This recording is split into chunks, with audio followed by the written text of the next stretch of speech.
Good morning student, कैसे हैं? I think आप सभी लोग बढ़िया होंगे और मैं भी बहुत बढ़िया हूं। देखो, आज अपन डिस्कस करने वाले हैं आपके इनकम टैक्स लॉ के अंदर जो स्टेटरी अपडेट आए हैं उनको क्लास के अंदर अपन डिस्कस करेंगे। और ये स्टेटरी अपडेट आपके नवंबर 22 एग्जामिनेशन के लिए आपके लिए रिलेवेंट है, इंपॉर्टेंट है। तो मैं आज आपको यहां पर जो डिस्कस करने जा रहा हूं नवंबर 22 एग्जामिनेशन के रिगार्डिंग जो आपके स्टेटरी अपडेट दिए गए हैं, तो उनको अपन यहां पर डिस्कस करेंगे। हालांकि ये स्टेटरी अपडेट उन्होंने कहा कि आपके आ गए थे, लेकिन जो आपके स्टडी मटेरियल है उसमें उन्होंने इसको कंसीडर नहीं किया। तो ये जो आपने के सिग्निफिकेंट नोटिशन है और सर्कुलर जो आपके इशू हुए हैं, significant notification and circular issue हुए हैं अप टू 30th ऑफ April 2022, up to the 30th ऑफ अप्रैल 2022 तक के जो ये सिग्निफिकेंट नोटिशन और सर्कुलर आए उनका अपन इंपैक्ट देखेंगे, किस तरह से आपके क्वेश्चंस पे रहेगा। तो जो आज अपन स्टडी करने जा रहे हैं वो है स्टेचरी अपडेट। आपके सी इंस्टीट्यूट की वेबसाइट पे भी आपको मिल जाएंगे स्टेचरी अपडेट, वहां से मैंने ये नोट्स आपके तैयार किए गए हैं और ये आपके रिलेवेंट हैं नवंबर 22 एग्जामिनेशन के लिए इंपॉर्टेंट आपके रोल प्ले करेंगे। तो सबसे पहले अपन बात करते हैं कि जो स्टेचरी अपडेट आया है वो कैपिटल गेन के साथ है। जो सबसे पहले अपन स्टेचरी अपडेट बात कर रहे हैं वो है कैपिटल गेन के साथ। तो कैपिटल गेन के अंदर जो मैंने आपको बताया था स्लम सेल्स, याद आ रहा होगा आपको, स्लम सेल सेक्शन 50B। तो स्लम सेल्स के अंदर सेक्शन 50B के अंदर मैंने आपको बताया था स्लम सेल का मतलब है कि आपके जो बेकार पड़ी हुई यूनिट्स हैं, डिवीजन है, ब्रांच है, उनको आपको ट्रांसफर करना, सेल्स करना। इसमें individual assets are not transferable. जो भी आपके इंडिविजुअल असेट्स है वो कभी भी इसमें ट्रांसफर नहीं होती है। एंटायर यूनिट, ब्रांच या डिवीजन आपके ट्रांसफर होने की बात होती है। एंटायर यूनिट, ब्रांच या डिवीजन आपके ट्रांसफर होने की बात की जाती है। अभी तक तो मैंने कहा कि फेयर मार्केट वैल्यू यहां पर फुल वैल्यू ऑफ कंसीडरेशन के रूप में कंसीडर करना है या फिर एक्चुअल जो सेल्स है उसको आपको कंसीडर करते हुए लेना होगा। लेकिन अभी इन्होंने स्टेचरी अपडेट दिया और उन्होंने कहा गया कि फेयर मार्केट वैल्यू या एक्चुअल सेल्स कंसीडरेशन में जो भी वैल्यू हायर होगी वो अमाउंट आपके फुल वैल्यू ऑफ कंसीडर करना होगा।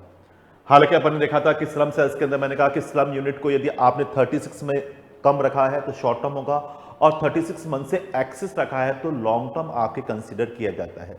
और साथ साथ आपके मैंने इंपॉर्टेंट चीज बताई थी कि स्लम सेल्स के अंदर कभी भी इंडेक्स का बेनिफिट आपको नहीं होता, यानी लॉन्ग टर्म होने के बावजूद भी कभी भी आपके इंडेक्स का बेनिफिट नहीं मिलता। इवन मैंने बताया था कि आपके जो नेटवर्थ की कैलकुलेशन की जाएगी वो किस पैटर्न पे नेटवर्थ कैलकुलेट की जाएगी, तो वो मैं आपको ऑलरेडी डिस्कस कर चुका हूं, वो तो मैंने आपको ऑलरेडी डिस्कस कर लिया था। लेकिन अब उन्होंने जो स्टेचरी अपडेट दिया वो स्टेचरी अपडेट उसके फुल वैल्यू ऑफ कंसीडरेशन यानी सेल्स कंसीडरेशन के लिए दे दिया गया। हमारे एसएम के अंदर उसकी फेयर मार्केट वैल्यू गिवन थी, हमने उसे कंपेयर किया फेयर मार्केट वैल्यू और फुल वैल्यू ऑफ कंसीडरेशन हमने एक्चुअल में कितने में उसे ट्रांसफर किया गया है। कंपैरिजन करते हुए अपन देखते थे जो दोनों में से हायर है वो अमाउंट हमारे कैपिटल गेन के लिए लायबल होगा। लेकिन अब मेरे पास काफी स्टूडेंट्स के कॉल आने लगे कि सर यहां पर स्टेचरी अपडेट के अंदर यहां पर फेयर मार्केट वैल्यू किस तरह से कैलकुलेट करेंगे, वो सर आप बता दीजिए। तो अभी यहां पर सी इंस्टीट्यूट ने ज्यादा कुछ नहीं दिया गया, लेकिन फेयर मार्केट वैल्यू कैलकुलेट करने का क्राइटेरिया आपके दिया गया। तो मैं आज उसको आपको बताऊंगा कि स्टेचरी अपडेट में ये फेयर मार्केट वैल्यू को आपको किस तरह से कैलकुलेट करना है। ये फेयर मार्केट वैल्यू जो आपके फर्स्ट प्रोविजन दे रखा है इसका किस तरह से कंसीडर की जाएगी और फिर हमें इन दोनों को कंपैरिजन करते हुए जो भी हायर वैल्यू होगा वो वैल्यू पे टैक्स देने के लिए आपको कंसीडर करना होगा। तो computation of the fair market value आज अपन जो स्टेचरी अपडेट पे पढ़ने जा रहे हैं, fair market value of capital assets for the section 50B, for the purpose of section 50B slump sales के लिए है। और इसके लिए यहां पर उन्होंने कहा गया कि आपको टैक्स पे करने के लिए जो कंसीडर करना होगा वो आपको लेना होगा higher of fair market value, जो अभी अपन कैलकुलेट करेंगे, fair market value of capital assets transfer by way of the slump sales, यानी जो आपने स्लम सेल्स के रूप में ट्रांसफर किया गया है, और फेयर मार्केट वैल्यू 2 जो कि fair market value of consideration, जो कि आपके या तो मॉनेटरी या फिर नॉन मॉनेटरी टर्म्स में आपको रिसीव्ड हुआ है या अराइज हुआ है, result transfer by way of slump sales. और इन दोनों में से जो हायर वैल्यू होगी उसे हमें यहां पर कंसीडर करना होगा, whichever is higher. Whichever is higher, ये हमें कैलकुलेट करने के लिए इसमें बता रहा है। तो अब देखो किस तरह से मैं यहां पर इसको कैलकुलेट करूंगा। तो आपके स्टेशनरी अपडेट में तो इतना ही दे रखा है, केवल इतना ही दे रखा है, लेकिन अब क्वेश्चन कैसे सॉल्व होंगे, किस तरह से कैलकुलेट किए जाएंगे, वो आपके लिए इंपॉर्टेंट है। तो इसके लिए मैंने आपके दो एग्जाम्पल क्वेश्चंस आपके स्टेशनरी अपडेट के साथ उनको सॉल्व करके इसमें दे दिया गया है। तो ये दोनों क्वेश्चन इंपॉर्टेंट है, क्योंकि एग्जाम में जब भी कोई अमेंडमेंट आता है तो उसके क्वेश्चन एग्जाम में आने के चांसेस बन जाते हैं।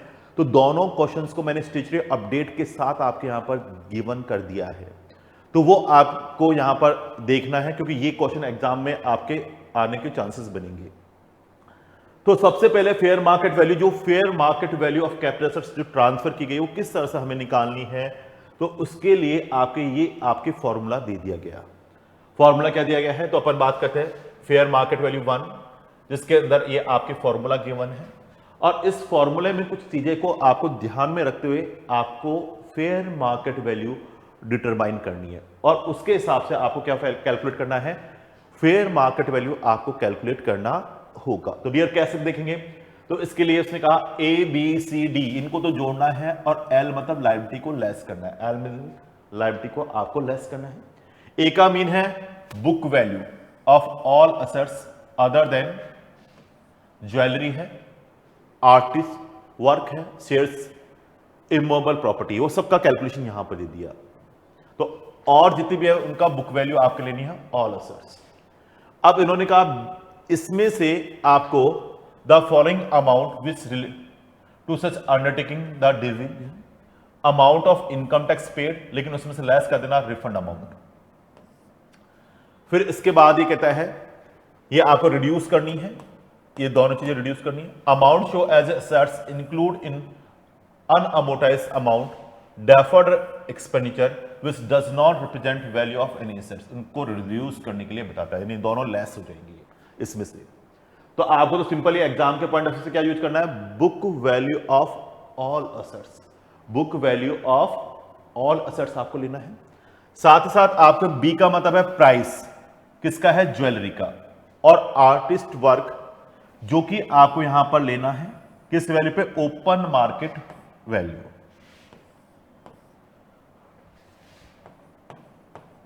ओपन मार्केट, तो वैल्यूएशन रिपोर्ट के हिसाब से लेना है। फिर उसके बाद सी का मतलब है fair market value of shares and security determine in the manner provide in this session, तो this the fair market value किसके लिए, शेयर्स एंड सिक्योरिटीज के लिए। और इसके अलावा जैसे बिल्डिंग है,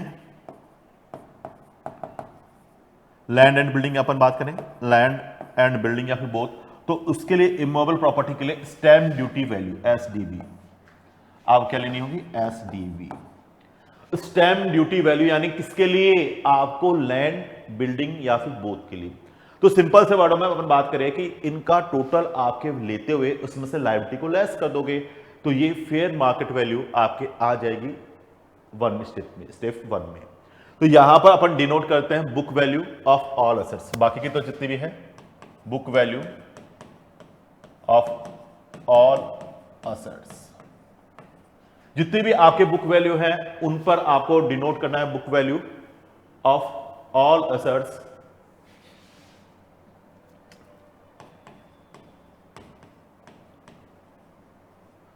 book value of all assets, ये आपके इसमें बता रहा है बुक वैल्यू।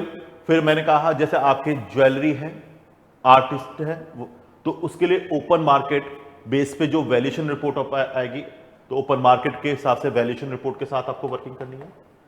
फिर आपके शेयर्स एंड सिक्योरिटीज के लिए आपके बताता है फेयर मार्केट वैल्यू आपको लेनी होगी।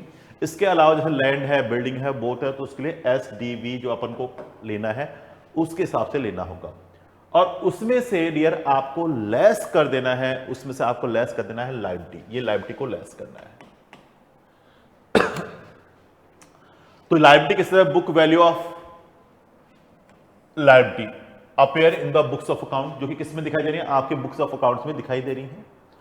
उसमें से आपको हटा देनी है paid up capital in respect of equity shares और reserve and surplus, whatever name is called, and third और इसमें ऐड कर लो आप शेयर्स प्रीमियम, शेयर्स प्रीमियम, इनको हटा दीजिएगा। हटाने के बाद आपको जो आएगा वो F1 आ जाएगा, F1 और दूसरा मैंने कहा F2, F2 तो fair market value received or accrue as a result of the transfer of slump sales, as a result of transfer of slump sale. तो फेयर मार्केट वैल्यू स्टेप 1 और दूसरा आ रहा है फेयर मार्केट वैल्यू स्टेप 2। दोनों में से जो ज्यादा होगा whichever is higher, this is the call of the full value of consideration. ये आपका फुल वैल्यू ऑफ कंसिडरेशन आ जाएगा एज पर सेक्शन 50B, ये हमारे इस केस में बताता है, यानी फुल वैल्यू ऑफ कंसिडरेशन आपके आ जाएगा। तो स्लम सेल्स में कहीं कोई इश्यू नहीं है। आपको फेयर मार्केट वैल्यू F1 में कैसे निकालेंगे, तो मैंने कहा पहला केस ऑल असेट्स है उनको अपन को किस पे रिकॉर्ड करना है, बुक वैल्यू पे, लेकिन उसमें शेयर्स एंड सिक्योरिटीज है, ज्वेलरी है, वर्क ऑफ आर्ट्स है, इमोबल प्रॉपर्टीज है, उनको छोड़ दीजिएगा। उनके लिए वैल्यूएशन करने के लिए कहता है ज्वेलरी के लिए ओपन मार्केट वैल्यू जो आ रही है उसकी वैल्यूएशन रिपोर्ट के हिसाब से लेनी होगी, शेयर्स एंड सिक्योरिटीज को फेयर मार्केट वैल्यू पे लेना होगा, लैंड एंड बिल्डिंग को स्टैम्प ड्यूटी वैल्यू पर अपन को कंसीडर करने के लिए बताता है। तो ये मैं आपको यहां पर आपको सिंपल लैंग्वेज में लिखवा दिया है। इसके अलावा जो लायबिलिटी है, जो भी आपके लायबिलिटीज आ रही है उनको आपके बुक वैल्यू पर आपको रिकॉर्ड करना है, जो बुक्स में रिकॉर्ड हो रही है, और उनको लेस कर दीजिएगा। उसमें से भी ध्यान रखना लायबिलिटीज में paid up capital in respect of the equity shares है, उसको हटा दीजिएगा। इसी तरह से आपके रिजर्व एंड सरप्लस है बाय वॉट एवर नाम कॉल्ड, और शेयर्स प्रीमियम में है, इनको आप लेस कर दीजिएगा। लेस करने के बाद जो बचेगा वो F1 के रूप में डिनोट हो जाएगा। F1 आ गया, उसे कंपेयर कर लेना है F2 फेयर मार्केट वैल्यू 2 से कंपेयर कर लेना, जो कि फुल वैल्यू ऑफ कंसिडरेशन आ रहा है, और जो दोनों में से हायर है उसे हमें यहां पर फुल वैल्यू ऑफ कंसिडरेशन मानना होगा। तो फेयर मार्केट वैल्यू 1 और fair market value 2 which are is higher, government को जब भी टैक्स लेना होता है तो जो दोनों में से हायर वैल्यू है उसको कंसीडर करते हुए आपकी कैलकुलेशन करने की बात करता है। तो उसको कंसीडर करते हुए आपकी कैलकुलेशन करने की बात करता है। तो विच आर इज हायर, तो यहां पर हमें क्या लेना है, विच आर इज हायर लेना है। आपके स्टेचुटरी अपडेट में यहीं तक दिया गया था, लेकिन ये मैंने आपको अलग से दे दिया क्योंकि काफी स्टूडेंट का कॉल आ रहा था कि सर आप हमें बताएं कि ये F fair market value 1 fair market value 2 किस तरह से कैलकुलेट होगी। तो अपन उसी के अंदर बात कर रहे थे कि फेयर मार्केट वैल्यू किस तरह से कैलकुलेट होगी। तो फेयर मार्केट वैल्यू कैलकुलेट करने का तरीका सिंपल हो गया, और फेयर मार्केट वैल्यू 2 तो आपके क्वेश्चन में गिवन होगी कि भाई ये हमने इतने में सेल्स किया है या ट्रांसफर किया गया है। और इसको आपके इजीली अंडरस्टूड करने के लिए मैंने 2 इलस्ट्रेशन यानी एग्जांपल आपके लगा दिए हैं, जो कि एग्जाम के पॉइंट ऑफ व्यू से इंपॉर्टेंट है, और वो किस तरह से सॉल्व होंगे वो भी मैंने पूरे के पूरे सॉल्व करके आपको यहां पर दे दिए गए हैं। तो ये आपको एग्जाम्पल मैं अभी यहां पर सॉल्व करा दूंगा, तो आपके लिए बहुत इजी वे में समझना आसान हो जाएगा। तो मैं एग्जाम्पल वाइज बात करता हूं। Mister Shri Ram enterprises, proprietary having 2 unit, unit 1 यानी कौन सी यूनिट ट्रांसफर हो रही है, यूनिट 1 ट्रांसफर कर रहे हैं, यूनिट 1 इस transfer 1 April 2021 by way of slum cells of total consideration of ₹14 lakh, और टोटल कंसिडरेशन उसका कितना आ रहा है 14 lakh. Unit 1 was started in the year 2005-06, तो ये यूनिट 1 कब स्टार्ट हुई थी 2005-06 में, यानी 36 मंथ से ज्यादा होल्ड किया है। तो LTCA long term capital assets की डेफिनेशन में दिखेगी, यानी कौन सी एसेट्स हो गई, long term capital assets 36 month से ज्यादा रहे। लेकिन मैंने कहा इसमें इंडेक्स का बेनिफिट आपको नहीं मिलता है, तो डियर इसमें आपको इंडेक्स का बेनिफिट आपको नहीं मिलेगा। तो अब यहां पर मैं कैलकुलेशन करने जा रहा हूं। तो देखो ये तो दे रखी है लायबिलिटी, ऑन कैपिटल है 17 lakh, revolution reserve for the building of unit 1 5 lakh, bank loan 70% of unit 1 4 lakh, trade credit 25% of unit 1 350, total liability हो गई 29,50,000। इसके साथ साथ मैं बात करता हूं यूनिट 1 और यूनिट 2, तो यूनिट 2 ट्रांसफर नहीं किया हमने, यूनिट 1 ट्रांसफर की है, तो हमारे लिए 1 इंपॉर्टेंट है।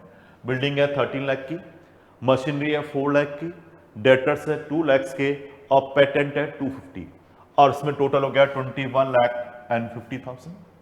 यूनिट सेकंड आपके लिए कोई इतना रिलेवेंट नहीं है, टोटल आपके आ गया। अब देखो यहां पर कहता है revolution reserve is created by revising upward the value of building of unit 1। The stamp duty value on 1 April 2001 is 10 lakh, और उसकी स्टैम्प ड्यूटी वैल्यू कितनी आ रही है 10 लाख। तो जब कभी मैं उसका फेयर मार्केट वैल्यू निकालूंगा ना, तब तो इससे निकलेगा। लेकिन आपको देखो नेटवर्थ तो जैसे मैंने कैलकुलेट करना बताया था वो वैसे ही कैलकुलेट करनी है, नेटवर्थ में कोई चेंजेस नहीं आया, नेटवर्थ तो वैसे ही कैलकुलेट करनी है जैसे कि मैंने आपको कैलकुलेशन करना ऑलरेडी बता रखा है। फेयर मार्केट वैल्यू के लिए अपन लैंड एंड बिल्डिंग के लिए क्या ले लेंगे, stamp duty value. No individual value of any assets, no individual value of any assets is considered in the transfer deed, यानी इस ट्रांसफर डीड के अंदर कोई भी इंडिविजुअल असेट्स ट्रांसफर नहीं होगी। Patent were acquired 1 July 2019 and which no depreciation has been charge. तो patent को आपको सेपरेट करना है, देखो मैं आपको ऑलरेडी पढ़ा चुका हूं, पेटेंट मुझे सेपरेट करना होगा, यानी यहां पर 250 में पेटेंट भी इंक्लूड है, और वो आपके patent was acquire 1 July 2019 which no depreciation has been charge, और अभी तक उस पर डेप्रिशन नहीं लगाया, तो बुक वैल्यू निकालने के लिए उस पर डेप्रिशन चार्ज करना होगा, उस पर डेप्रिशन अभी लगाना होगा 2 इयर्स का, 1920 और 2021 का 2 साल का डेप्रिशन लगाकर फिर वो बुक वैल्यू में आपके आएगा। Compute the capital gain for the assessment year, यहां पर आपको बता रहा है 22 एंड 23 कैसे करेंगे। तो देखो ये क्वेश्चंस में आपके फेयर मार्केट वैल्यू निकालने में आपको इशू है, बाकी का तो जैसे अपन ने पहले पढ़ते आ रहे हैं, नेटवर्थ वगैरह वैसे ही निकालेंगे, ट्रांसफर एक्सपेंसेस वगैरह वैसे ही करना है। तो देखो यार मैं यहां पर बात करता हूं fair market value F1 calculate करने के लिए अपन आते हैं, तो फुल वैल्यू ऑफ कंसीडरेशन, तो उसके लिए मैंने कहा FMV1 और FMV2 विच इज हायर लेना होगा, और फुल वैल्यू ऑफ कंसीडरेशन में लेने के लिए मैंने सबसे पहले बताया था जो भी इमूवेबल प्रॉपर्टी है लैंड एंड बिल्डिंग वो किस पे आएंगे, SDV पे, जो भी लैंड एंड बिल्डिंग आएंगी वो किस पे वैल्यू करनी है, तो fair market value of capital assets transfer by way of slump sales. तो बिल्डिंग है SDV पे रहेगी, इमूवेबल प्रॉपर्टी है SDV क्वेश्चन में दे रखा है 10 लाख, ये रहा कि उस प्रॉपर्टी की SDV कितना आ रहा है 10 लाख स्टैम्प ड्यूटी वैल्यू।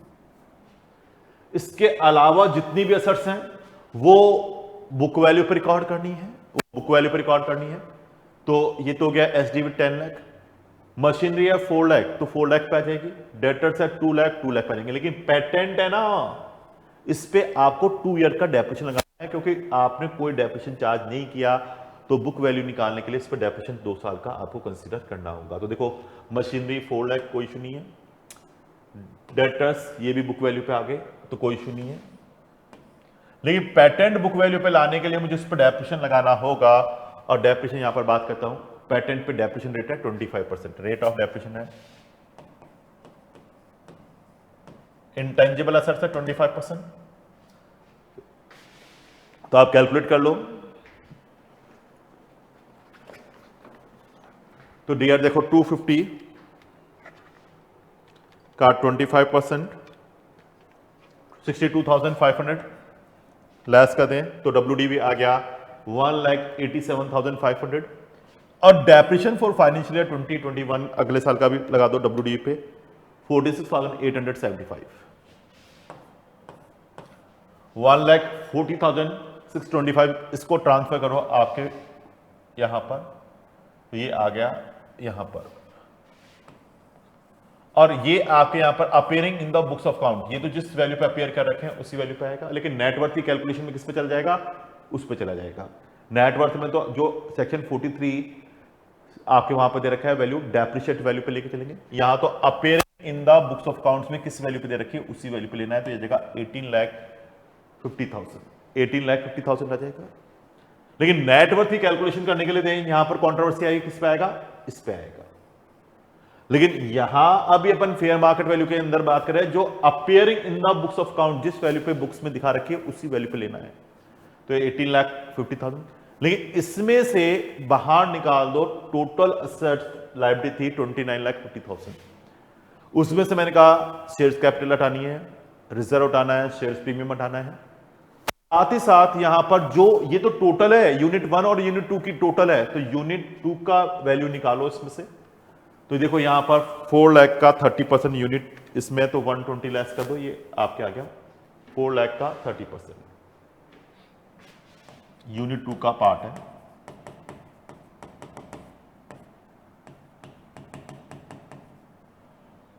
और फिर इसी तरह से यहां आ जाएगा आपके 350, इसका 25% यूनिट 1 का है, तो 75% ले लूं मैं, तो ये 75% ही आएगा 350 का।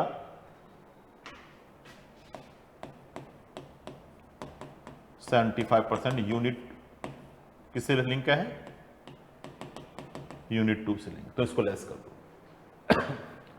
तो ये यूनिट 1 की क्या आ गई, टोटल लायबिलिटी आ गई यूनिट 1 की, उसमें से लेस करनी है लायबिलिटी ऑन कैपिटल और रिजर्व, तो ये लेस करते ही ये आपके आ जाएगा।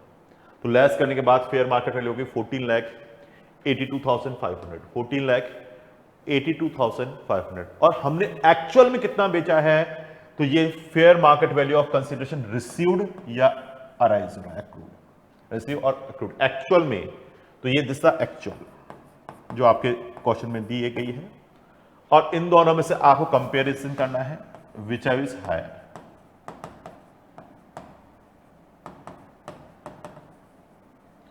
तो 14,82,500, this the full value of consideration, this come out of the full value of consideration. और ये फुल वैल्यू ऑफ कंसिडरेशन हमने यहां पर पुटअप कर दिया। ट्रांसफर एक्सपेंस लेस होते हैं, आपको मैंने लिखवा रखा है, पढ़ा रखा है ऑलरेडी, ट्रांसफर एक्सपेंस लेस होंगे। और यहां पर ये नेटवर्थ निकालनी है, नेटवर्थ मैं आपको ऑलरेडी बता चुका हूं, उसके हिसाब से निकालनी है। तो नेटवर्थ तो मैंने ऑलरेडी करा रखी है, आप देखो ये रही नेटवर्थ, आपकी बिल्डिंग है उसमें से लेस कर देना जो उसका 5 लाख आपके बना रखा था, तो यह जाएगा 8 लाख। मशीनरी जो गिवन है, आपके डेटर्स हैं वो आ जाएगा पेटेंट WDV वैल्यू पे, डेप्रिशिएट एसेट्स हमेशा WDV पे आती हैं, तो ये आ गया। उसमें से क्रेडिटर्स आउटसाइड लेस कर देना यूनिट 1 के, और बैंक लोन ये लेस कर देना, जो उसने बता रखा है वो आप लेस कर दीजिएगा। लेस करने के बाद आपके जो आ गया दिस वन नेटवर्थ, ये इसमें से लेस कर दो। तो dear come out of the long term capital gain. I think अब आपको इसमें फेयर मार्केट वैल्यू की कैलकुलेशन में कहीं कोई डाउट नहीं हो गया। बताइए एनी ऑनलाइन स्टूडेंट्स, आपको कोई डाउट हो तो आप भी अपना कमेंट बॉक्स में, चैट बॉक्स में आप डाउट ड्रॉप कर दीजिए। वैसे तो आपके बहुत सिंपल है, मैंने आपको कैलकुलेशन बता दिया था। तो ये पार्ट तो अपन ऑलरेडी डिस्कस कर चुके हैं। देखो ये वाला पार्ट तो अपन ऑलरेडी डिस्कस कर चुके हैं। जो आपके चेंजेज आया है, स्टैट्यूटरी अपडेट आया है, जो आपको देखना है वो ये वाला पार्ट देखना है। दिस इज द इंपॉर्टेंट कि how to find out the fair market value and statutory update आपके गिवन है, वो किस तरह से आपको देखना है। तो ये वाले पार्ट को ही आपको एक बार देखना है, बाकी का तो आपका ये वाला पार्ट तो पूरा पड़ा हुआ है, ये तो पूरा पड़ा हुआ है, अपने ऑलरेडी डिस्कस कर रखा है, तो उसमें कहीं दिक्कत नहीं है। केवल आपको इस पार्ट पे ही फोकस करना है। तो एक बार देख लो, मैं आपको 2 मिनट आपको दे रहा हूं, आपका इसमें देख लीजिएगा। फिर भी कोई डाउट आ रहा है तो अपन यहां पर डिस्कस कर लेंगे। फटाफट आप एक बार इसको कंसिडर करें।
Done, okay. तो यही मैंने इसमें था। एक और मैं आपको जो क्वेश्चन आपको करा रखा है वो भी आपको इसमें करा देता हूं। देखो ये भी आपका कंपनी से रिलेटेड है, अच्छा है क्वेश्चन है।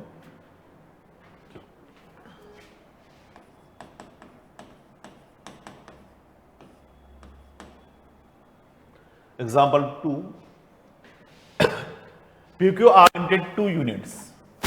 One engaged in manufacturing of computer hardware and other involved in the developing of software.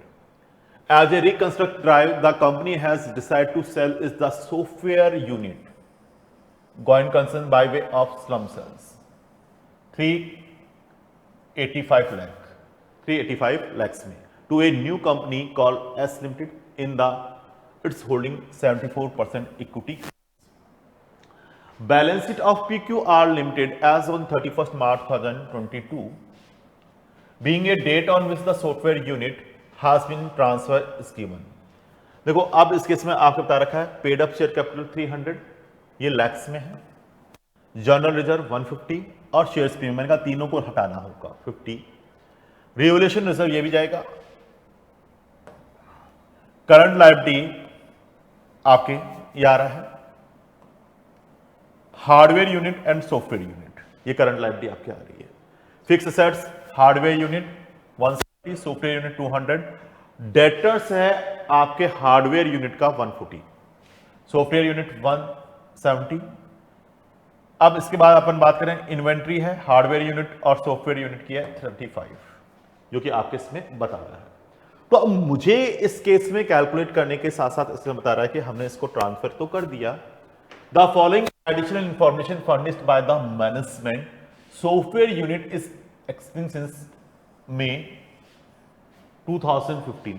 Again अपन बात करें कि ये लॉन्ग टर्म कैपिटल सर्च है, शॉर्ट टर्म है, तो ये 36 मंथ से ज्यादा हो गई। It's means LTCA long term capital सर्च हो गई। Fixed assets of the software unit include which was purchased 40 lakhs in the year 2008, revalued 60 lakhs as on March 31st, 2022. Stamp duty value on 31st March 2022 55 lakh और इसकी stamp duty value ये 55 लाख ले रही है। जब फेयर मार्केट वैल्यू लेके चलेंगे तो किस पे लेके चलते हैं? फेयर मार्केट वैल्यू कैलकुलेट करने के लिए SDV आपको लेनी होती है, लैंड बिल्डिंग और both. Fix assets of the software at 140 lakhs 200 lakhs minus land 60 lakh is return down value of depreciated assets, furniture है, plant and machinery है, as per the books of account. However, the return down value of the assets under section 43(6) के according लेते हैं of income tax act is 90 lakhs, तो ये 90 lakhs लेनी है। Ascertain the tax liability which would arise from the slum cells to PQR Limited as in does not opt for section 115 BAA opt company नहीं करी, इन्हें simple tax rate से calculation करना है, आपको सिंपल रेट से लेना है। What would be your answer as a tax consultant to make the reconstruction plan of the company more tax save without change the amount of sales consideration, ये अब आपके बता रहा है। तो डियर सबसे पहले तो मुझे यहां पर कैलकुलेशन करने के लिए अपन बात करते हैं कि सीधा सिंपल सी बात करें तो किस तरह से कैलकुलेट करेंगे। तो यहां पर स्लम सेल्स की बात हो रही है सेक्शन 50B और 36 मंथ से ज्यादा रखा है तो ये लॉन्ग टर्म के बारे में बात कर रही है।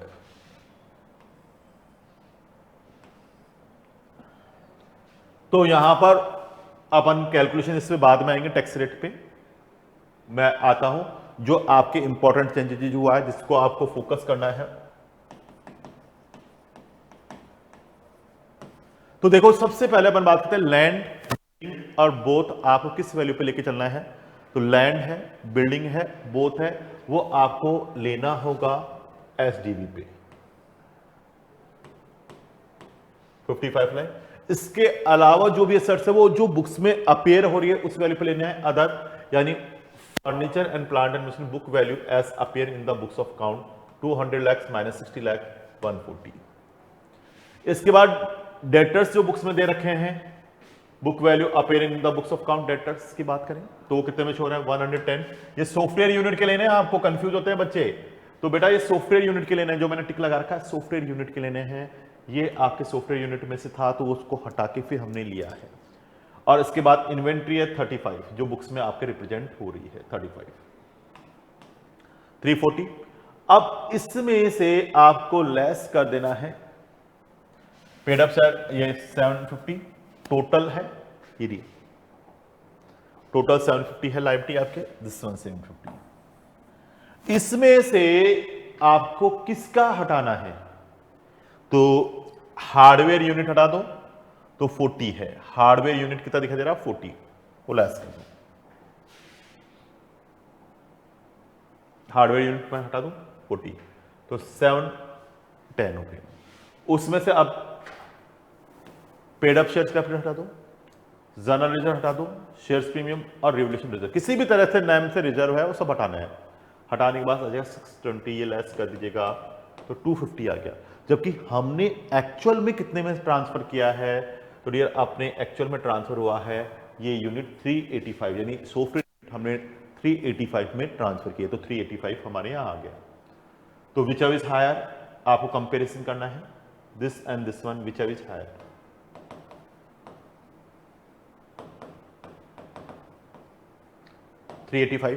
और 385 में से अब आपको लेस करते हुए चलना है पहला cost of acquisition being net worth.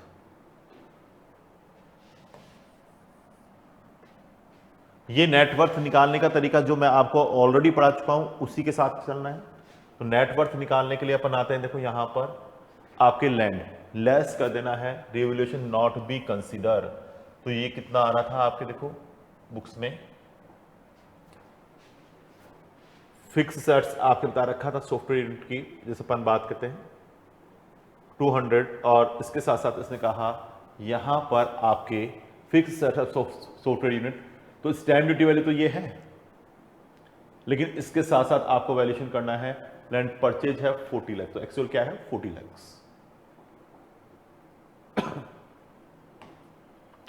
Debtors given है, इन्वेंट्री गिवन है, और ये सेक्शन 46A के अकॉर्डिंग लेनी है। ये आपको मैंने नेटवर्थ की कैलकुलेशन पहले से लिखवा रखी है, उसके अकॉर्डिंग लेते हुए एग्रीगेट वैल्यू की। इसमें से आउटसाइडर लायबिलिटी मेरे को लेस करनी होती है, यानी करंट लायबिलिटी जो भी आ रही है सॉफ्टवेयर यूनिट की वो लेस कर दूं तो 185, कितना आ गया 185। तो ये हमारे इस केस में बता रहा है, और ये 185 को यहां पर मैं लेस कर दूंगा, मेरा लिए कैपिटल गेन कितना हो गया, this one is the long term capital gain arising from sums unit 200। Company है लेकिन मैंने कहा लॉन्ग टर्म पे तो रेट फिक्स होने वाली है 20%, तो ये 20%। और इनकम 1 करोड़ से 10 करोड़ है तो सरचार्ज इसके ऊपर एप्लीकेबल होगा eight the rate of 7%। Company की इनकम 1 करोड़ से 10 करोड़ है तो सरचार्ज होने वाला है 7%, ये 7%। इस पे चार्ज कर लीजिए, और चार्ज करने के बाद 4% हेल्थ एंड एजुकेशन सेस लगाइएगा, तो डियर इफेक्टिव रेट आ जाएगी दिस वन टैक्स लायबिलिटी। तो ये तो आपके मैं ऑलरेडी पढ़ा रखा हूं वही चीज है, बस चेंजेस जो आया है वो इंपॉर्टेंट यहां मार्क करना है। तो आपको ये चीज आपको फोकस करनी है, यानी जो एग्जाम के पॉइंट ऑफ व्यू से जो आपको चेंजेस देखना है वो ये देखना है, और इसका कैलकुलेशन मैं आपको बता चुका हूं। तो ये 2 इलस्ट्रेशन मैंने आपको करवा दी, और दोनों ये इंपॉर्टेंट है क्योंकि चेंजेस जो होता है ना एग्जामिनर उसको फोकस करता है, और ये सी इंस्टीट्यूट की डिक्शनरी में है तो वो आपसे पूछने को रखता है। तो आपको ढंग से देखना है। तो एक बार इसकी भी फेयर मार्केट वैल्यू आप देख लो, फिर भी इसमें कोई डाउट आ रहा है तो आप मेरे को कमेंट बॉक्स में या चैट बॉक्स में आप ड्रॉप कर दीजिएगा, तो उसके हिसाब से कंसिडर कर लूंगा। तो एक बार फटाफट इसको देख लो।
डन, आई थिंक आपके क्लियर हो गया होगा क्योंकि मैंने 2 एग्जाम्पल के साथ करा दिया है। तो जो आपके फेयर मार्केट वैल्यू निकालने के लिए आपका डाउट आ रहा था वो कहीं पे भी अब नहीं रहेगा। तो फेयर मार्केट वैल्यू 1 किस तरह से आई है, ये आपको इस पैटर्न से कैलकुलेट करना है, और फेयर मार्केट वैल्यू 2 ये आपके एक्चुअल में गिवन रहती है, उसको आपको कंपेयर करना है और हायर वाली वैल्यू को कंसिडर करते हुए आपको लेना होगा। तो आई थिंक क्लियर हो गया होगा। चले आगे, अब आते हैं नेक्स्ट।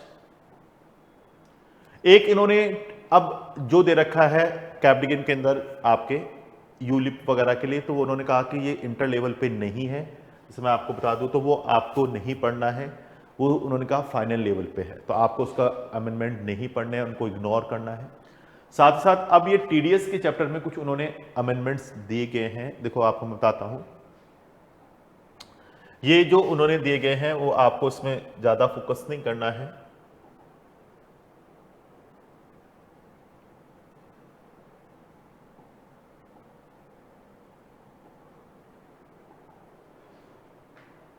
उन्होंने क्लियरली इस चीज के लिए मना कर दिया कि जो आपके यूलिप वाले हैं अमेंडमेंट्स हैं वो आपके लिए नहीं है। Student are advisory to ignore ULIP related provision discuss in the above section in the study material, जो कि आपके स्टडी मटेरियल में आपके डिस्कस किए गए हैं, तो उनको सबको आपको इग्नोर करने के लिए बता रहा है, उनको सबको आपको क्या करना है, इग्नोर करने के लिए इसने बता दिया, तो आपको इग्नोर ही करना है। तो यूलिप वाले प्रोविजन को आपको क्या करना है, सीधा सिंपल इसने कहा चैप्टर 4 कैपिटल गेन और ULIP related provision under section 10D discussing along with the deduction under section 80C के साथ आपने देखा चैप्टर 7 में आपने ग्रॉस टोटल इनकम की कैलकुलेशन कर रहे थे। तो hence student advise to ignore ULIP related provision, तो आपको उनको इग्नोर ही करने हैं, उन पे आपको फोकस नहीं करना है। क्लियरली आपने कहा इग्नोर। अब आते हैं आगे। अब उन्होंने टीडीएस के प्रोविजन में कुछ आपके दिए गए प्रोविजंस उनके साथ यहां पर बताया गया है।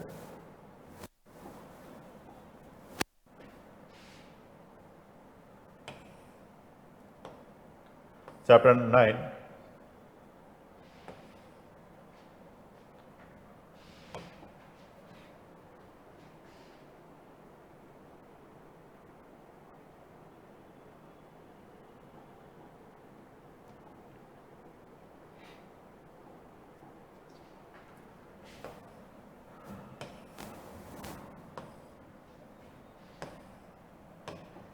यहां से पूरा ले लेते हैं। चलो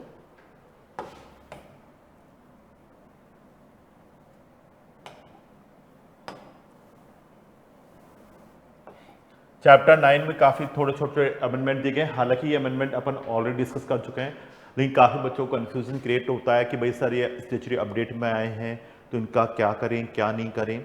तो देखो बेटा ये सारे के सारे अमेंडमेंट मैं यहाँ पर आपको ऑलरेडी डिस्कस कर चुका हूं। Notation of the specified bank, manner for computing of total income, reduction tax under 194P के अंदर, तो ये मैं आपको ऑलरेडी पढ़ा चुका हूं, बहुत अच्छे से पढ़ा चुका हूं। याद करो स्पेसिफाइड बैंक का मतलब है कोई भी पर्सन जिसकी इनकम सिर्फ पेंशन, मैंने कहा ये सेक्शन है 194P, P4 पेंशन, याद करने के लिए आपको मैंने बताया था P4 पेंशन।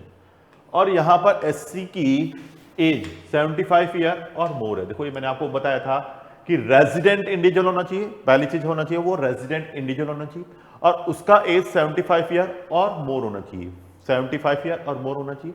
तो उसे जो बेसिक एग्जम्पशन लिमिट है 3 लाख, उससे ज्यादा इनकम हो गई, यानी 3 लाख या 5 लाख 80 ईयर और मोर है, क्योंकि 75 ईयर और मोर है तो 80 ईयर का भी हो सकता है, कोई इशू नहीं है। तो बेसिक एग्जम्पशन ज्यादा है। तो बैंक का मतलब है नोटिफाइड बैंक, यानी उसका खाता केवल एक ही बैंक में जिसमें उसका पेंशन का अमाउंट क्रिएट होता है, इसके अलावा कोई दूसरा उसके पास बैंक नहीं है जिसका केवल एक बैंक में अकाउंट है जिसमें उसका पेंशन क्रिएट होता है और उसी बैंक से उसको इंटरेस्ट मिलता है, और उसके अलावा कोई दूसरा bank account number bank account नहीं है, दूसरा कोई भी बैंक अकाउंट नहीं है। तो bank notified bank pension only notified bank. Interest से इनकम हो रही है, इंटरेस्ट बैंक में या तो सेविंग बैंक में हो सकता है, एफडी हो सकती है या आरडी हो सकती है, सेविंग अकाउंट हो सकता है, एफडी हो सकती है, आरडी हो सकती है, केवल उसी से इनकम आपके आ रही है।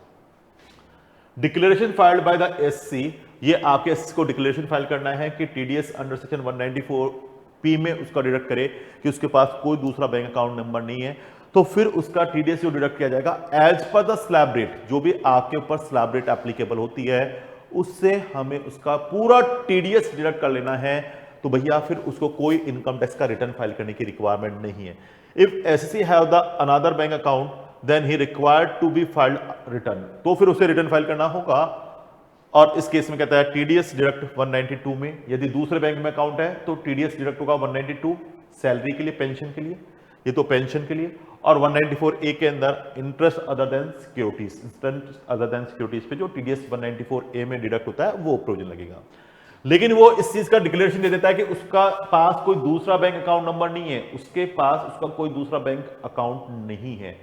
जैसे उसका एसबीआई में अकाउंट है, उसके अलावा कोई दूसरे बैंक में अकाउंट नंबर नहीं है, या कैनरा बैंक में, उसके अलावा कोई दूसरे बैंक में अकाउंट नंबर नहीं है, तो ऐसे केस में 194 में उसका टीडीएस डिडक्ट करेंगे रेट इन फोर्स, साथ ही साथ उसे कोई इनकम टैक्स का रिटर्न भी नहीं फाइल करना, और नो रिक्वायरमेंट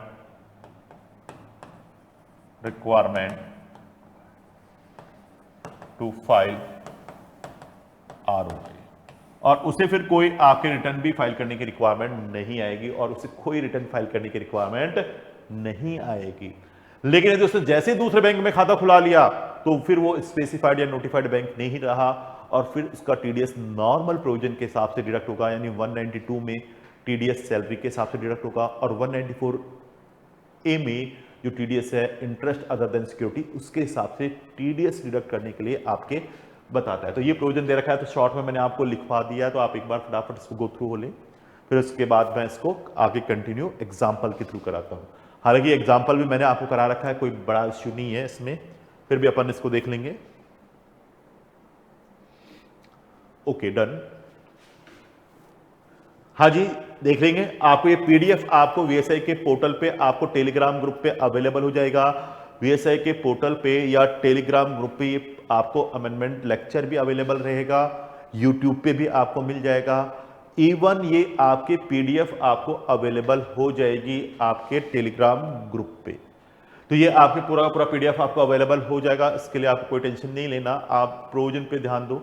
और कोई ज़्यादा अमेंडमेंट नहीं, छोटे छोटे से अमेंडमेंट आते हैं। मैंने कहा कि मैंने जो भी पढ़ाया वो सारा अमेंडेड था, छोटे मोटे जो अमेंडमेंट्स जैसे अभी आए हैं तो उनको अपन यहाँ डिस्कस कर चुके हैं, तो वो भी मैंने आपको एग्जाम्पल के साथ करा दिया। इसका भी एग्जाम्पल आपके दे रखा है, मैं आपको करा देता हूँ उसी के साथ। ये कह रहा है यहाँ पर मिस्टर शर्मा, ये मैं आपको क्लास में करा रखा है ऑलरेडी, फिर भी अपन डिस्कस कर लेते हैं।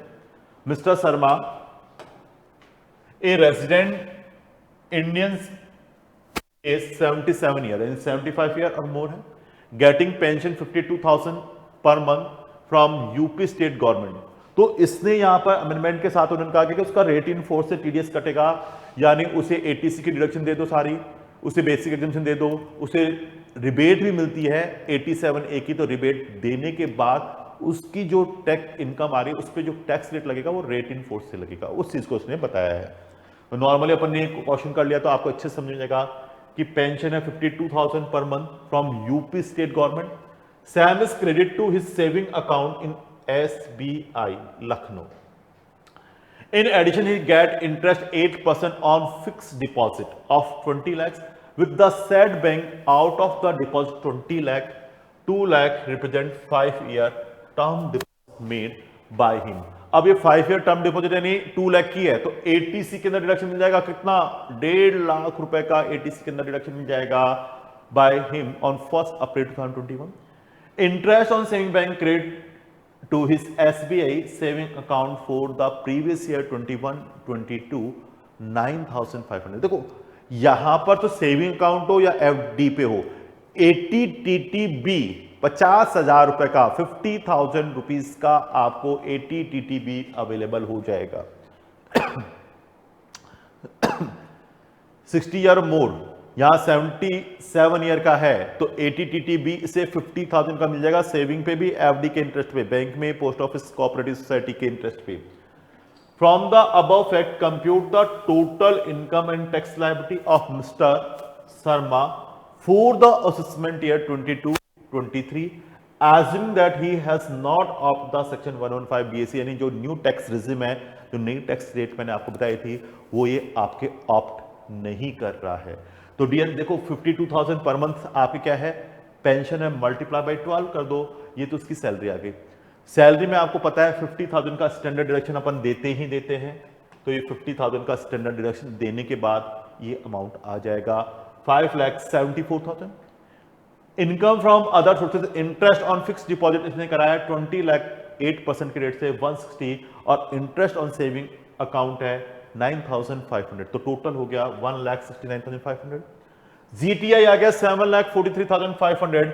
जीटीआई ग्रॉस टोटल इनकम आपके ये अमाउंट आ गया। Deduction under chapter 6A, under section 80C 5 year term deposit 2 lakh restricted to 1.5 lakh, यानी 1.5 लाख रुपए तक का रेस्ट्रिक्शन देता है। 1.5 लाख रुपए तक का क्या दे दिया, रेस्ट्रिक्शन दे दिया। Under section 80TTB interest on fix deposit and saving account restricted to 50,000 80TTB, इस केस में आपको मिल जाएगा 50,000 रुपए का, टोटल 2 लाख का डिडक्शन दे दीजिएगा। अब इनकम हो गई 5,43,500, 5,43,500। बताइए कोई डाउट है क्या? Any student, any online student, आपको भी कोई डाउट हो तो कमेंट बॉक्स में, चैट बॉक्स में आप ड्रॉप कर दीजिएगा। आई थिंक मेरे हिसाब से कोई किसी को डाउट नहीं है, क्योंकि ये अपन ने प्रोविजन पहले भी पढ़ा हुआ है। तो 5,43,500 में टैक्स कैलकुलेट करूं तो सीधा सिंपल सी बात है, 5 लाख तक का टैक्स तो क्या होगा 10,000, क्योंकि ये क्या है सीनियर सिटीजन, तो 5 लाख तक का टैक्स हो गया 10,000, और उसके ऊपर मैं बात करूं तो 43,500 का 20% ये हो जाएगा 8,700, तो ऐड कर दो तो ये टैक्स आ गया 18,700, 10,000 प्लस 8,700, 18,700, इस पे 4% हेल्थ एंड एजुकेशन सेस 748, तो 19,448, और यार मैं 288B में राउंड ऑफ मैं इसको कर सकता हूं, तो हो जाएगा 19,450 रुपीज। आई थिंक किसी को भी कहीं कोई डाउट नहीं होगा, क्लियर है, बिल्कुल डन, ओके। तो ये हमारे इस केस में बता रहा है कि किस तरह से आपके ये 194P के अंदर पेंशन पे स्लैब रेट थे, रेट इन फोर्स, और सारे बेनिफिट देने 80C के भी, बेसिक एग्जामिशन के भी, 87A के रिलीफ यदि मिलती है तो वो भी देखकर फिर रेट इन फोर्स से टैक्स कैलकुलेट करना है, ये आपके बारे में बताया गया है। साथ ही साथ मैंने कहा कि यदि वो पर्सन आपके यहां पर क्या शो कर देता है, यदि वो पर्सन यहां पर अपनी क्या कर देता है, एक ही बैंक में अकाउंट रखता है जो कि स्पेसिफाइड बैंक है, तो उसे रिटर्न फाइल करने की जरूरत नहीं होगी, ये इस केस में बताता है। तो अपन ने क्वेश्चन दे रखा है, what would be the amount tax deduct its source by SBI assuming that the same is the specified bank, यदि उसका वो क्या है स्पेसिफाइड बैंक है, तो रिटर्न फाइल करने की जरूरत नहीं है। Is Mr. Sharma required to file his return of income for the assessment year 22-23 if tax deduct its source has been fully deducted? यदि पूरा का पूरा डिडक्ट हो गया तो रिटर्न फाइल करने की उससे जरूरत नहीं होगी। तो ये कह रहा है SBI being a specified bank is required to deduct tax its source under section 194P after considering tax if any deducted on pension 192 and remit the same is the central government. In such a case, Sharma would not be required to file return of income under section 139 के अंदर उसे कोई return नहीं file करना। लेकिन उसने गलती से एक अकाउंट कैनरा बैंक में खुला लिया, तो मैंने कहा अब ये मर गया। जैसे ही उसने दूसरा अकाउंट खुला लिया कैनरा बैंक में, तो वो स्पेसिफाइड बैंक नहीं रहा, और उसे अब यहां पर रिटर्न भी फाइल करना होगा, और जो उसका टीडीएस डिडक्ट होगा वो ओल्ड सेक्शंस के अंदर, यानी पेंशन 192 में चली जाएगी, और इंटरेस्ट है वो 194A के अंदर आपके कंसीडर हो जाएगा। Would your answer to question 2 different if fix deposit of 20 lakh was with Canara bank, Canara bank होते ही instead of the SBI, other fact remaining the same, और दूसरे फैक्ट पूरे के पूरे आपके सेम हैं, तो इसका इंपैक्ट क्या हो गया? तो सीधी सीधी बात है, ये इंपैक्ट हो गया कि उसे रिटर्न फाइल करना पड़ेगा, और टीडीएस जो डिडक्ट होगा पेंशन पे टीडीएस 192 में डिडक्ट होगा, और इसके अलावा मैंने कहा एफडी के ऊपर इंटरेस्ट जो अर्न होगा उस पे टीडीएस डिडक्ट होगा 194A में, और उसे रिटर्न फाइल करना अब यहां पर कंपलसरी हो जाएगा। अब उसे रिटर्न फाइल करना यहां पर कंपलसरी हो जाएगा। तो डियर ये मैं आपको ऑलरेडी डिस्कस कर चुका हूं, ऑलरेडी पढ़ा चुका हूं, आई थिंक आपको बहुत अच्छे से ध्यान रहे। अब आते हैं 194Q, ये भी मैं आपको पढ़ा चुका हूं 194Q, और इसी के पैरेलल में सेक्शन 1 का 206C1H 206C1H, और दोनों में काफी अच्छा कोरिलेशन है, बहुत अच्छे से आपको ध्यान में रखने के लिए बताता है। तो डियर यहां पर 194Q बायर के लिए बता रहा है कि बायर का प्रीसीडिंग फाइनेंशियल का turnover in the preceding financial 10 crore से ऊपर है, और वो परचेज कर रहा है 50 लाख से ऊपर का गुड्स एक पर्टिकुलर पर्सन से। वो 50 लाख से ऊपर का गुड्स परचेज कर रहा है, एक पर्टिकुलर पर्सन से गुड्स परचेज कर रहा है 50 लाख से ऊपर, और उसका प्रीसीडिंग फाइनेंशियल का टर्नओवर 10 करोड़ से एक्सीड है। तो वहां पर बायर टीडीएस डिडक्ट करेगा 194Q में 0.1%, और from excess from 50 lakh 50 lakh के ऊपर वाले अमाउंट, 50 लाख से ऊपर वाले अमाउंट पे टीडीएस डिडक्ट करेगा। और यदि वहां पर सेलर उसको पैन नंबर नहीं देता है तो ऐसे केस में टीडीएस 194Q में डिडक्ट करेगा 5% की रेट से टीडीएस डिडक्ट करना होगा। If PAN number is not furnished by the seller to buyer, तो TDS at the rate of 5% की रेट से टीडीएस डिडक्ट करना है। लेकिन इसकी जगह पर मैंने कहा कि बायर का टर्नओवर प्रीसीडिंग फाइनेंस का 10 करोड़ नहीं है, 10 करोड़ से ज्यादा नहीं है, तो ये टीसीएस के प्रोविजन में आ जाएगा। यानी सेलर इसको गुड्स सेल ही तब करेगा जब वो उससे टीसीएस कलेक्ट करेगा। टीसीएस की रेट भी 206C1H में 0.1% है, यानी रेट तो वही है 0.1% दोनों में। और कहां लगेगी? Excess from 50 lakhs. तो turnover of the buyer in the preceding financial year does not exceeding 10 crore, तो टीसीएस एप्लीकेबल हो जाएगा, यानी सेलर पहले टीसीएस सर्टिफिकेट कलेक्ट करेगा, उसके बाद सप्लाई करेगा। अब यदि यहां पर पैन नंबर नहीं देता है तो थोड़ा सा ध्यान रखना है, वहां रेट 5% और यहां पर पैन नंबर नहीं देगा तो रेट हो जाती है 1%। If PAN number is not furnished by the buyer to the seller, तो टीसीएस रेट होती है 1%, ये आपके आ जाती है। तो ये भी आपके स्टैट्यूटरी अमेंडमेंट अच्छा दे रखा है, और इसका भी क्वेश्चन आने की चांसेस बनता है, क्योंकि मैंने आपको बता रखा है कि एबीसी कैटेगरी के अंदर आपका टीडीएस का चैप्टर काफी है, हर बार इसका 8 मार्क्स तक, अप टू 8 मार्क्स तक का क्वेश्चन एग्जाम में आता है। तो बेटा आपको बहुत अच्छे से पढ़ना है टीडीएस का भी चैप्टर, और इसमें ये जो है टीडीएस और टीसीएस को कोरिलेटेड करते हुए चल रहा है। अब इसका क्वेश्चन में भी मैंने आपको दे रखा है, तो ये चार्ट आप इस पैटर्न से पढ़ना जो आपका स्टैच्यू अपडेट है, तो आपको अच्छे से समझ में आएगा। मैं यहां पर आपको बताता हूं, इसमें क्वेश्चंस आपके एसएम में दे रखा है, उस क्वेश्चंस को अपन बात कर लेते हैं। Mister Gupta a resident Indian is in retail business and the turnover for the financial year 2021 was 12 crore. किससे ज्यादा है? 12 करोड़ से ज्यादा है। 12 करोड़ है यानी 10 करोड़ से ज्यादा है। 10 करोड़ से ज्यादा है तो यानी कौन सा प्रोविजन लग जाएगा? 194Q लग जाएगा। He regularly purchased goods from another resident, Mr. Agrawal, a wholesaler, and aggregate payment during the financial year 21-22 was 95 lakh. कितना रहा है? 95 लाख। जैसे ही 50 लाख से ऊपर गया तो उस पे टीडीएस 194Q में डिडक्ट होगा, लेकिन कौन से अमाउंट पे? ऊपर के अमाउंट पे, 50 लाख से अबव अमाउंट पे। तो इसने 20 लाख का पेमेंट किया 1 जून 2021, टीसीएस नहीं लगेगा। 25 लाख किया, अभी भी एग्रीगेट 20 + 25 45 हो गया। फिर 22 को आपके बता रहा है 23 नवंबर 2021 और 20। अब जैसे ही ये 22 लाख हुआ एक्सेस किया तो उसमें 50 लाख हटा दो, यानी बच गया कितना? यहां पर मैं बताऊं 20 + 25 + 22, अब ये हो गया 67, जिसमें से 50 हटा दो तो बच गया कितना? 17। तो 17 का 0.1% आपके टीडीएस डिडक्ट किया जाएगा था 1700। करेक्ट है बिल्कुल। और ऊपर वाले पे तो 0.1% आप ले लोगे। Assume that the said amount were credited to the Mr. Agrawal account in the books of account of Mr. Gupta on same date. Mr. Agrawal turnover for the financial year 2021 was 15 crore. कितना आ रहा है? 15 करोड़। 15 करोड़ बता रहा है। अब ये कह रहा है based on the above fact and exam TDS TCS implication if any under the income tax act 1961, जैसे अपन बात करें। लेकिन यदि मान लो इसने कहा would your answer be different, पहले अपन इसके बात करते टीडीएस कैसे डिडक्ट होगा। तो मैंने कहा 17 लाख का 0.1% यानी 1700, और उसके ऊपर मैं बात करूं तो ये आपके कितना आ जाएगा 28 लाख का 0.1% 2800, ये हमारा इसमें आ जाएगा। In this cases both section जैसे अपन बात करते हैं, या तो 194Q लगेगा, 194Q नहीं लग रहा तो 206C1H अप्लाई करना होगा। तो अब इसने कहा कि ये आप नहीं लगाते, इसमें तो कोई इशू नहीं है, आई थिंक आप बताइएगा, मैंने करा रखा है क्लास में जिस तरह का प्रोविजन। तो यहां पर मैंने कहा कि आपके 50 लाख तक तो टीडीएस नहीं लगेगा, 50 लाख तक तो टीडीएस नहीं है।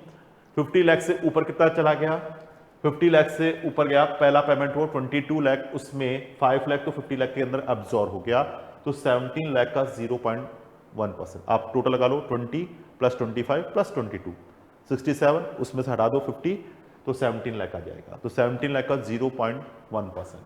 और अगला जो मैं पेमेंट कर रहा हूं वो कर रहा हूं 28 लाख का, तो 0.1% यानी 2800 टीडीएस डिडक्ट किया जाएगा 194Q में। लेकिन यदि मिस्टर यहां पर इसका टर्नओवर 10 करोड़ से एक्सेस नहीं है, तो जो सेलर है वो टीसीएस कलेक्ट करेगा, टैक्स कलेक्टेड सोर्स 206C1H में चला जाएगा। वहां पर भी वो 50 लाख के ऊपर वाली रेट बताता है, जो कि बताता है 0.1%। तो वो अपन देख लेते हैं, तो कितना आ गया इसमें ये अमाउंट, वो 1750 लाख के ऊपर, और जो अगला पेमेंट किया 28 लाख का, उसका 0.1% 2800, ये आपके आ जाएगा। बताइए कोई डाउट है क्या? करेक्ट है। तो ये हमारे इस केस के अंदर कंसेप्ट आपके बताता है। अब यदि कहता है कि यदि वो पैन नंबर नहीं देगा तो आपके आंसर पे क्या फर्क पड़ेगा, तो डियर मैंने कहा यदि वो पैन नंबर नहीं देगा ना तो आपके आंसर पे बहुत फर्क पड़ेगा। ये रेट क्या हो जाएगी, यहां पर 194Q में तो 5% का रेट हो जाएगा, और 194Q में तो 5%, और उसमें 206C1H में 1% के रेट से टीसीएस डिडक्ट होगा, जो कि मैं आपको बताता हूं किस तरह से, देखिएगा।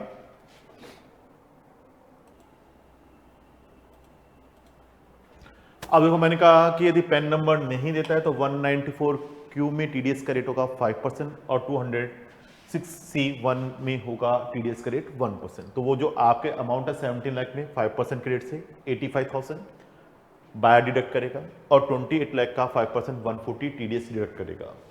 लेकिन यदि सेलर टीसीएस कलेक्ट कर रहा है तो वहां रेट होगी 1%, तो 1,70,000 का 1% हो गया 17,000, और 28 लाख का 1% हो जाएगा 28,000। तो ये हमारे इस केस में बताता है। कुछ थोड़ा सा उसमें और चीजें जैसे दी गई है कि यदि आपके यहाँ पर सेल टैक्स है, वैट है, जीएसटी का अमाउंट इसमें आ रहा है तो क्या उस पर लगेगा, कभी भी गवर्नमेंट टैक्स पे टीडीएस नहीं होता है। वही चीज कह रहा है, whether tax is deducted at the time of the credit amount of account of the seller, tax has to be deducted on the amount credited without including such VAT, sales tax, excise or CST. In term of the agreement contract between the buyer and seller, component VAT, sales tax, excise duties, CGST indicated the separately in the invoice, लेकिन वो invoice के अंदर separately show भी होनी चाहिए, तो उस पर टीडीएस नहीं लगेगा। लेकिन यदि आपने एडवांस पेमेंट किया है, payment in earlier in credit, तो अब एडवांस पेमेंट में क्या पता चलेगा, टीडीएस ऑन पेमेंट बेसिस पे, तो फिर पूरे अमाउंट को कंसीडर करना है, ये चीज कहता है। तो tax has to be deduct on whole amount, यानी not possible to identify payment with the tax component invoice in the future, तो आपके पूरे अमाउंट पे कटेगा। In case purchase return where the money is refunded by the seller, tax deducted earlier 194Q on the purchase which is now returned may be adjusted against the next purchase from the same seller. In case purchase return where goods replaced by the seller, replace किया है तो replace करके दे दिया return में, तो फिर क्यों, फिर तो वो गुड्स के बदले गुड्स चला गया, तो कोई डिडक्ट करने की जरूरत नहीं है, नो एडजस्टमेंट इज रिक्वायर्ड, तो कोई एडजस्टमेंट का रिक्वायरमेंट नहीं होगा।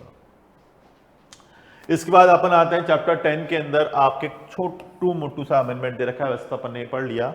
यहां पर आपके जैसे मैंने कहा रिटर्न फाइल करने की रिक्वायरमेंट अपन बात कर रहे थे, तो ये अपन बात करते कि जिसकी इनकम यानी कंपनी और firm including of LLP, company और फर्म इंक्लूडिंग ऑफ एलएलपी आपको रिटर्न फाइल करना कंपलसरी है। लेकिन मैंने कहा इसके अलावा एसएससी है, इंडिविजुअल है, एचयूएफ है, फर्म है, कंपनी है, इनको रिटर्न फाइल करना मैंडेटरी तब होगा जब इनकी total income before giving the effect chapter 6A यानी 80C से लेकर 80U तक के जो डिडक्शंस हैं उनको घटाने से पहले, और section 54, 54, 54B, 54D, 54EC, 54F, 54G, GA, GB के डिडक्शन देने से पहले यदि ये इनकम आपकी क्या है बेसिक एग्जम्पशन लिमिट से एक्सेस है तो रिटर्न फाइल करना कंपलसरी होगा।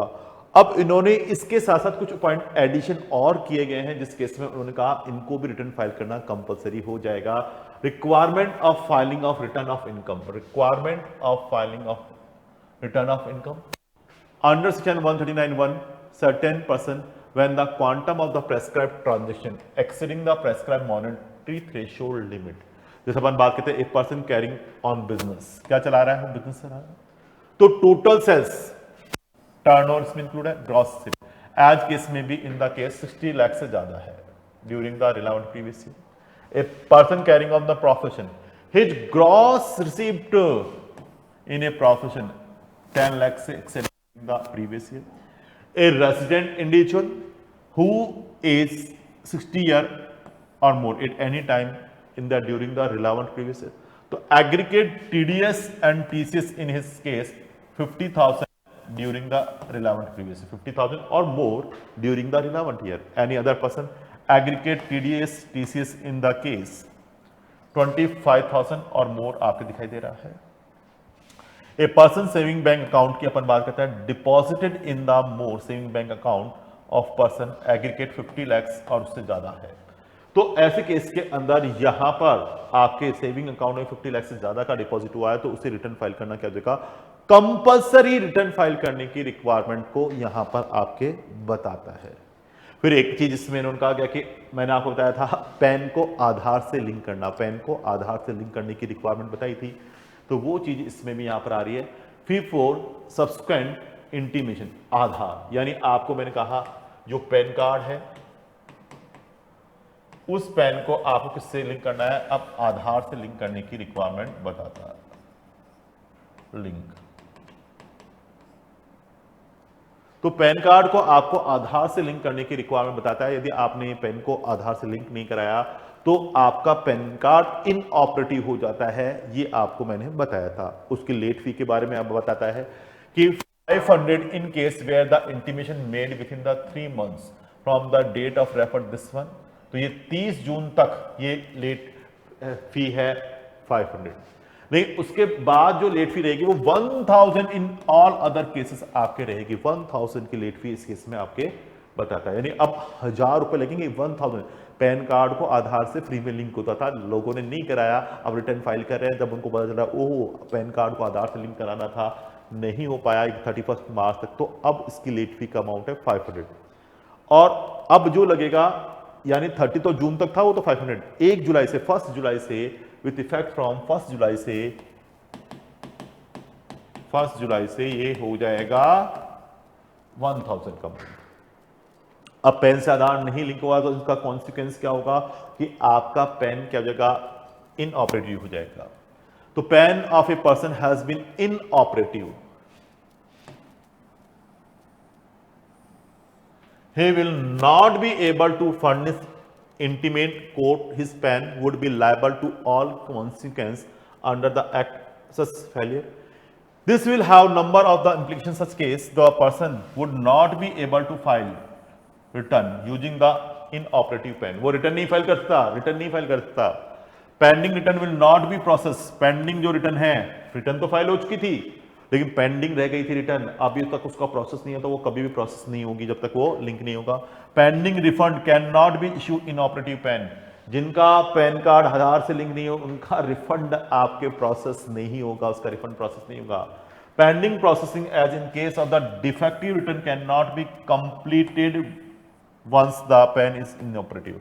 यदि पेंडिंग प्रोसेस रह गई थी जिसके अंदर आपके रिटर्न को डिफेक्टिव कह दिया गया था, वो प्रोसेस कभी भी कंप्लीट नहीं होगी और tax will be required to be deduct at higher rate as PAN become inoperative.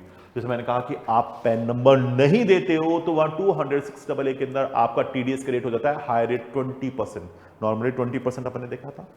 तो वो हाई रेट से टीडीएस डिडक्ट करने की बात यहां पर बता देता है कि यदि आपने पैन नंबर आपका इनऑपरेटिव हो गया तो ऐसे केस में टीडीएस आपको हाई रेट से डिडक्ट करना होता है। तो आपको मैंने बताया था कि जितने भी पैन कार्ड है उनको आधार से लिंक करना है, आधार से लिंक करना है। और यदि आपने 31 मार्च 2022 तक तो फ्री में हो रहा था, उसके बाद उन्होंने कहा जून तक की ये डेट आपने पैन कार्ड को आधार से लिंक कराओगे तो 500 रुपीज फीस रहेगी। और 30 जून यानी 1 जुलाई से ये आपके 1000 की लेट फी आपके इसमें बताता है। तो ये आपके डियर इनकम टैक्स में आपके स्टेचुरी अमेंडमेंट आए थे, ये आपके डियर आपके इनकम टैक्स में स्टेचुरी अमेंडमेंट आए थे, जो कि मैंने आपके साथ सारे डिस्कस कर लिए विद एग्जांपल।